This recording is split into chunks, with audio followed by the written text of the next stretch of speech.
अगर मैं यहाँ बात करूँ, जिन्होंने एकदम तैयारी को शुरू किया है, ये फ्रेशर स्टूडेंट कैसे तैयारी करें, फ्रेशर कैसे, ठीक है, तैयारी करें। यहाँ पे अगर मैं बात करूँ यहाँ पे तो कि इनकी प्रिपरेशन कैसे होने वाली है, ठीक है।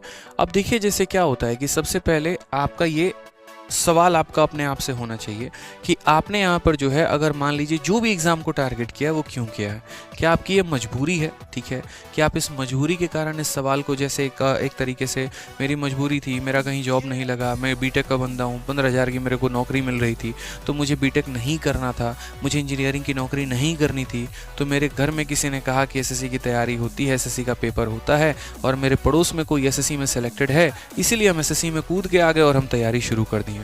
क्या हम इस वजह से तैयारी कर रहे हैं, या मेरे बगल में, घर के बगल में कोई जो है रेलवे ग्रुप डी का लगा है, उसको मोटा दहेज मिला है, आराम से जो है 10 लाख 15 लाख रुपए की शादी हुई है, तो इस वजह से जो है उसके दहेज के पैसे को देखकर हम यहाँ पर जो है एक तरीके से सरकारी नौकरी की तैयारी करने आए हैं। या फिर ये कारण है कि हमने खाकी वेब सीरीज़ देखी है, आईपीएस लेवल का अलग ही एक भौकाल होता है, मज़ा आता है भैया जब एकदम सायरन निकलता है, एकदम जो है समाज में रुतबा होता है, तो हमको इस वजह से तैयारी करना है।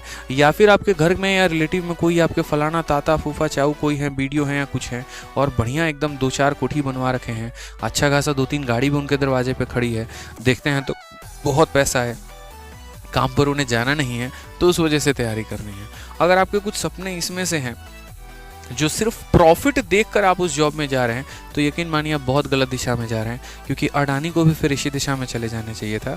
बेकार में वो जो है अपना हीरा का बिजनेस शुरू किया या कहीं पर भी जो है छोटा मोटा कोई काम किए, उन्हें भी सरकारी नौकरी की तैयारी करने की आवश्यकता थी। क्योंकि है ना, अगर प्रॉफिट के वजह से अगर हम किसी चीज़ के पीछे भागते हैं तो मुझे लगता है कि ये सबसे बड़ी बेवकूफ़ी है।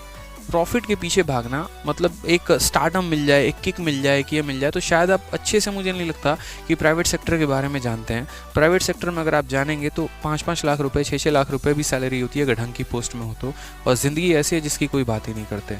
वो छोड़िए, शायद आप हमारे फिर टीचिंग के बारे में नहीं जानते हैं, ठीक है, कि शायद एक इंस्पेक्टर 20 साल में जितना नहीं कमा सकता ना, उतना एक टीचर अगर महीने में चाहे तो कमा सकता है ऑनलाइन एजुकेशन के माध्यम से। मैं छोड़ो कोई भी अगर ऐसा हो तो पूरे जीवन भर की एक इंस्पेक्टर की कमाई निकल जाएगी, एक टीचर एक महीने में निकाल देगा उतना, खान सर जैसे बड़े कोई टीचर हो गया तो, ठीक है। तो यहाँ पर जो है हर चीज़ पैसा नहीं होता, हर चीज़ यहाँ पर एक तरीके से स्टार्टअप नहीं होता कि हाँ किसी के घर पे 2 गाड़ी खड़ी है और जो काम वो कर रहा है वही काम हम करने चलेंगे, ऐसा नहीं होता। ये चीज़ें डिसाइड नहीं करती हैं करियर आपका। आज के समय में कई सारे बच्चों को देख रहा हूँ, 12th पास आउट किए हुए हैं, ग्रेजुएशन के पहले साल में हैं और कुछ नहीं मिला तो सरकारी नौकरी की तैयारी करेंगे। क्यों? क्योंकि उसमें साधन कम लगना है। ऐसा नहीं है। फिर उस केस में यहाँ पर क्या होता है कि आप 2 साल 3 साल तैयारी करते तो हैं, लेकिन अंदर की चीज़ें मजबूत नहीं होती, आपके स्ट्रॉन्ग विल डिज़ायर मजबूत नहीं होता है, तो बाद में आप टूट से जाते हैं, बिखर से जाते हैं और फिर तैयारी आपको छोड़नी पड़ती है। तो मुझे नहीं लगता कि ऐसा आपको करना चाहिए। सबसे पहले आप यहाँ पर जो है तैयारी कैसे करें वो बाद की बात है, तैयारी क्यों करें इस क्यों पर सबसे ज़्यादा फोकस करना है कि आपका जो क्यों है ना ये बड़ा स्ट्रांग होना चाहिए। वाई, मैं हमेशा कहता हूँ कि इंसान का जो वाई है ना वो बहुत क्लियर होना चाहिए। अगर कोई मुझसे पूछे कि सर आपने अपनी जो है इतना बढ़िया 4-4 5-5 सरकारी नौकरी निकालने के बाद भी आप अभी टीचिंग क्यों करते हो, ठीक है, तो ये मेरा क्यों बहुत क्लियर है, क्योंकि मुझे मज़ा आता है। और मुझे आज से नहीं, जब मैं दिल्ली में 2014 से आया था मैं तब से ट्यूशन्स पढ़ा रहा हूँ। मैंने होम ट्यूशन्स पढ़ाए, मैंने घर घर जाके ट्यूशन्स पढ़ाया है, 6ठी क्लास के बच्चों को, 8वीं क्लास के बच्चों को, 10वीं क्लास के बच्चों को, ग्रेजुएशन को, फिर SSC के बच्चों को। तो मैं शुरू से मैं ट्यूशन पढ़ाता हूँ क्योंकि मुझे बहुत मज़ा आता है। मैं रोता हुआ घर से निकलूँगा और ट्यूशन पढ़ाने के बाद हंसता हुआ वापस घर पे आऊँगा, चाहे रीज़न कुछ भी रहे, किसी से मेरी कितनी भी लड़ाई क्यों ना हो जाए, लेकिन मैं पढ़ा लूँ तो आधे घंटे के बाद मेरे चेहरे पर बड़ी मुस्कान आएगी, क्योंकि मुझे मज़ा आता था कि हाँ यार मैंने किसी को कुछ दिया है, कुछ सिखाया है, मैंने कुछ नॉलेज शेयर किया है, उसके चेहरे पर एक मुस्कान लेकर आया और मुझे सेटिस्फैक्शन मिलता था। तो ये क्यों बहुत रीज़न क्लियर है। अभी तो आपको जैसे तैसे लगेगा ना, पता क्या सोच रहोगे, पागल आदमी है, क्या बता रहा है, छोड़ो यार, कुछ गाइडेंस वाइडेंस बताओ, हमारा सरकारी नौकरी निकले, आराम से पोस्टेड हो। बट आप सबसे बड़े गलतफहमी में, यकीन मानिए, आप जिस लेवल पर है ना, शायद यहाँ से मैं थोड़े से ऊपर उठकर बात कर रहा हूँ आपसे, यकीन नहीं है ना, तो आप जिन भी लोगों को देखते हैं कि जो सीजीएल में सेलेक्टेड हैं, ज़रा उनसे दोबारा पूछिएगा कि क्या वो दोबारा पेपर नहीं देते हैं। सब देते हैं, सब पेपर देते हैं। यकीन मानो, आप इस भ्रम में हो कि आपको लग रहा है कि लोग दोबारा पेपर नहीं देते हैं और नौकरी निकलने के बाद वो सेटिस्फाई हो जाते हैं। बिल्कुल भी नहीं होता। पहली बात तो नौकरी निकलती नहीं है, और दूसरी निकल भी जाती है तो सेटिस्फैक्शन नहीं होता है। एक्साइज इंस्पेक्टर बन तो गए हैं और पोस्टिंग भेज दिया केरला, फिर वहाँ से चिल्लाएंगे नारियल तेल में खाना बन गया, हमसे नहीं जिया जाएगा, हम तो दोबारा पेपर देंगे, दोबारा से तैयारी करेंगे। इतनी बुद्धि दिमाग पहले में नहीं थी? बताओ पहले थी कि नहीं थी? जब तुम्हें पता है रैंक नहीं था, जब तुम्हें पता है नंबर नहीं था, जरूरी था वो पोस्ट चूज़ करना? कोई और चूज़ कर लेता है। रॉन्ग डिसीजंस हैं, क्यों क्लियर नहीं है, और फिर उसके बाद अपना समय सब कुछ सब बर्बाद इंसान करता है। अपने रिसोर्स भी इंसान बर्बाद कर रहा है, माँ बाप का समय बर्बाद कर रहा है, पैसा बर्बाद कर रहा है, अपना सब कुछ बर्बाद कर रहा है। तो क्यों क्लियर होना जरूरी है? क्योंकि ये क्यों क्लियर नहीं होता है ना, तो जो असली जीने की उम्र होती है 25 से 35 साल, जहाँ पर आपको वाकई में ज़िंदगी जीना है, घूमना है, फिरना है, मस्ती करना है, जो आपका एक युवा वाला समय होता है, वो आप अपना इन्हीं तैयारियों के चक्कर में, फ्रस्ट्रेशंस के चक्कर में निकाल देते हैं। शादी ब्याह हो जाता है, फिर ज़िंदगी में जिम्मेदारियां आ जाती हैं और जी नहीं पाते हो। तो ये क्यों क्लियर करो पहले कि हाँ मुझे क्यों ही मतलब एक्साइज इंस्पेक्टर बनना है, इनकम टैक्स इंस्पेक्टर बनना है। क्या पैसा कमाना मेरा मकसद है? यकीन मानो अगर पैसा कमाना मकसद है तो आज मेरे पास एक से एक ऐसे बिजनेस मॉडल हैं जिससे आप अपने पैसे को कितना गुना कर सकते हो।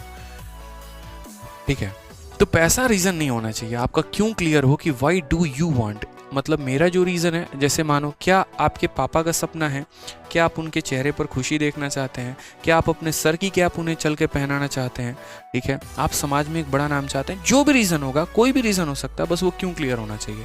अब वो क्यों क्लियर होने के बाद आपको क्या करना है? क्यों क्लियर होने के बाद फिर आपको रुकना नहीं है, फिर आपको कंसिस्टेंटली जो है लग जाना है। ठीक है, सबसे बड़ा चैलेंज आता है यहाँ पर कि ये फ्रेशर स्टूडेंट के साथ कि ये फ्रेशर स्टूडेंट तैयारी कैसे करें। मान लीजिए आपका क्यों क्लियर हो गया, थोड़ी बहुत समझदारी के साथ अपने जानने की तैयारी करनी है।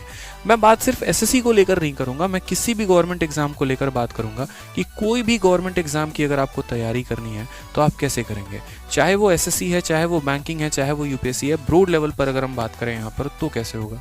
तो सबसे पहले जो है ना, आप वहाँ पर उसका सिलेबस जानना शुरू करो कि उसका सिलेबस है क्या। जैसे मानिए एसएससी का सिलेबस जानना है तो बड़े आसानी से इंटरनेट पर इजीली अवेलेबल मिल जाता है। यूपीएससी का जानना है तो उसकी एक मैगजीन भी आती है, यूपीएससी कोर या ऐसे करके 20 रुपए की, उसमें पूरा यूपीएससी का दिया गया होता है सिलेबस, और भी चीज़ें होती हैं, या इंटरनेट पर भी मिल जाता है, यूट्यूब पर भी।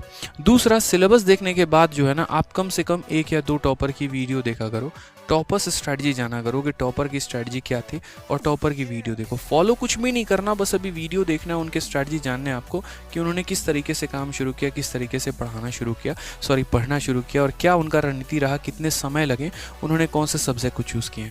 कारण बताता हूँ मैं, मान लीजिए कि मैं 12th में हूँ, ठीक है, आनंद फानंद में हमें कुछ समझ में नहीं आया और हमने जो है केमिस्ट्री ऑनर्स कर लिया, और ग्रेजुएशन करने के बाद जो है हमारी इच्छा हुई कि हमें यूपीएससी करनी है। हालांकि इच्छा हमारी 12th में भी थी, बताने वाला कोई नहीं था, सबने कहा तुम जैसे तैसे करके ग्रेजुएशन कर लो। अब हमने ग्रेजुएशन कर लिया केमिस्ट्री ऑनर्स में। केमिस्ट्री ऑनर्स ग्रेजुएशन करने के बाद जब यूपीएससी की तैयारी करने गए तो पता चला कि मेरा रूममेट जो है वो हिस्ट्री ऑनर्स करके आया है और उसने ऑप्शनल में हिस्ट्री ले रखा है। तो भाई 500 नंबर का तो पेपर उसका ऐसे ही तैयार हो गया है। ठीक है, दूसरा रूममेट मेरा एसएससी का है, उसने यहाँ पर जो है पॉलिटी ऑनर्स कर रखा है, तो उसकी पॉलिटी तो ऐसे ही स्ट्रांग है, प्री और मेंस में तो उसके ऐसे ही नंबर आ जाएंगे। मेरा केमिस्ट्री ठहरा छोटा सब्जेक्ट, काम किसी का आना नहीं है, तो हमने तो 3 साल बर्बाद कर दिया। और ना सिर्फ इन 3 साल बर्बाद होते हैं, जितना बड़ा सब्जेक्ट आप ऑनर्स में चूज़ करते हैं समय भी आपका उतना ही लगता है। अगर आप केमिस्ट्री ऑनर्स चूज़ करेंगे ग्रेजुएशन में तो डेली के आपके 8 से 9 घंटे जाने हैं अगर आप रेगुलर कॉलेज कर रहे हैं तो, और वो आपका पूरा समय बेकार करके चला जाता है। लेकिन अगर वहीं कोई आर्ट्स जैसा सब्जेक्ट आपके पास रहता तो आप अपना डेली का काफ़ी समय बचाते हैं और उसको आप तैयारी में लेकर आते हैं। ठीक है, तो शुरू में जो है वो सिलेबस ज़रूर देखिए कि वो सिलेबस क्या है। उसके बाद आप यहाँ पर टॉपर्स की स्ट्रेटजी देखिए। दूसरी बात, उसके अंदर वो पोस्ट डिटेल जो होता है ना, मैं बार बार कहता हूँ कि वो पोस्ट डिटेल को देखा करो, वो आपको काफ़ी ज़्यादा प्रभावित करेगा।